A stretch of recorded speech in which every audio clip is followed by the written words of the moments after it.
Hey guys, in this video, I will show you how to fix this copy of Microsoft Office is not activated.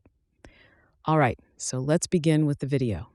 So, if you're getting an alert stating this copy of Microsoft is not activated or product activation failed for all Microsoft Office apps, this video is for you.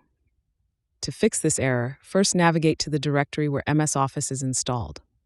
The default location for this is the C drive, then go to Program Files, then Microsoft Office, and then Office 16.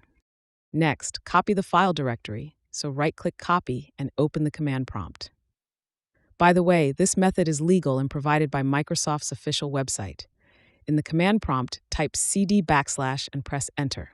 Once you get into your C drive, again type cd and paste the file directory we just copied. Now, once you reach the right location, you'll need to enter some commands.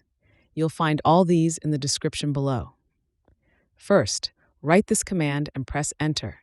This will process the license and will give you your SKU Once it gets done, simply type in the next command and paste the SKU next to it.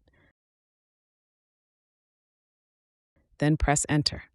As you can see, Microsoft R is successful. So now when you open any of the apps from your Microsoft Office, you won't get any kind of error. And that's it. So that's basically how you can fix this copy of Microsoft Office is not activated. So that's all for this video. Consider subscribing if you find it helpful, and I'll catch you in the next one. Thanks.